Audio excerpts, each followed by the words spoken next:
Hype అందరికి ఈరోజు matter ఏంటంటే ఇప్పుడు నుంచి అనుకుంటున్న ట్రిప్ అయితే ఈరోజు అయితే పోతున్నాం. ఏంది వీళ్ళు ఇట్లు ఉరుకుతారని చూస్తున్నారా? మాదైతే S9 కోచ్ అయితే పడింది, మేమైతే ఎన్నికపోయినాము. అదైతే ముందర అయితే వచ్చింది, పెద్ద ప్రాంక్ అయినాము. అటు నుంచి అయితే ఇంకా ఉరుక్కుంటూ అయితే పోయి ఎక్కినాము. ఇంత తర్వాత అయితే మా వాడు లోకేష్ గారు అయితే ఫుల్ అవలవల చేసినాడు అందరినీ.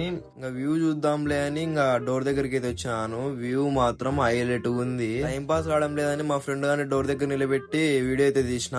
కొద్దిసేపు అయితే మిర్రర్ దగ్గర అయితే ఆడుకున్నా. ఇంకా మా ఫ్రెండ్ గానికి అయితే జుమ్మచాలే ఫోన్ అయితే కొనుక్కున్నాము. అది మెల్లో వేసి అద్దాలు పెట్టి ఫుల్ అల్లరి చేసినాం ట్రైన్ లో. ఇంకా అంతలోకి తిరువనమలై స్టేషన్ అయితే వచ్చింది. ఇంకా దిగినాము. ఇంకా రైల్వే స్టేషన్ బయటకి అయితే పోతున్నాము ఆటో కోసము. ఇంకా గుడి దగ్గరికి అయితే వచ్చినాము. ఇంకా గుడి దగ్గర ఏదైనా లాకర్ ఉంటే లాకర్ లో పెట్టేసి అక్కడే ఫ్రెష్ అయ్యి ఇంకా గిరి ప్రదక్షిణ అయితే స్టార్ట్ చేయాలా. ఇంకా అందరం ఫ్రెష్ అయ్యి ఇంకా గిరి ప్రదక్షిణ అయితే స్టార్ట్ చేసినాము. సరే అయితే బొట్టు పెట్టుకొని అసలు అందరూ ఇంకా ఫుల్ గా ఉన్నారు. ఇంకా గిరి ప్రదక్షిణ అయిపోయినాకైతే చూడాలి వీళ్ళ పరిస్థితి ఏందో. ఇప్పటికేదో కిలోమీటర్ అయితే అయిపోయింది. ఫ్రెండ్స్ అయితే ఫుల్ గా ఎనర్జెటిక్ గా నడుస్తున్నారు అందరూ. ఇక్కడైతే రుద్రాక్ష నగర్ అనే ఒక షాప్ ఉంది కదా, ఇక్కడైతే ప్రతి ఒక్కరికి ఇస్తారు ఒక రుద్రాక్ష గిరి ప్రదక్షిణ చేసిన వాళ్ళకి. నేను కూడా ఒక రుద్రాక్ష అయితే ఇప్పించుకొని ఇంకా గిరి ప్రదక్షిణ అయితే కంటిన్యూ చేసినాము. ఇంకా మేమైతే మోక్ష మార్గం దగ్గరికి అయితే వచ్చినాము. ఫుల్ క్యూ ఉండే, మేమైతే మధ్యలో దూరం అయితే వచ్చినాము. మోక్ష మార్గం దగ్గరే 2 hours అయితే పట్టింది మాకి. ఇంకా సక్సెస్ఫుల్ అయితే గిరి ప్రదక్షిణ అయితే అయిపోట్టుకున్నాము. ఇంకా దర్శనం లైన్ లో అయితే నిలబడుకున్నాము. ఇంకా చూడాలి ఎంతసేపు పడతాదో. దర్శనం పోయే లైన్ లో అయితే 3D గుడి మ్యాప్ అయితే ఉంది. ఇంకా గుళ్ళకి అయితే వచ్చినాము. ఫుల్ క్యూ అయితే ఉంది. మేము 50 రూపీస్ దర్శనం తీసుకునే కానీ ఇంతలా ఉన్నారు.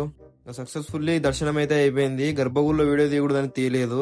ఇంకా ప్రసాదం కౌంటర్ దగ్గరికి అయితే వచ్చి ఇంకా ప్రసాదాలు తీసుకొని కొద్ది తిని మేమైతే ఇంకా బయటకి అయితే వచ్చేసినాము. ఈ వ్లాగ్ అయితే అంతే. నెక్స్ట్ వ్లాగ్ అయితే కలుసుకుందాము. ఇంకా ఇక్కడ నుంచి ఎక్కడ పోతామో మీరైతే గెస్ చేసి కామెంట్ చేయండి.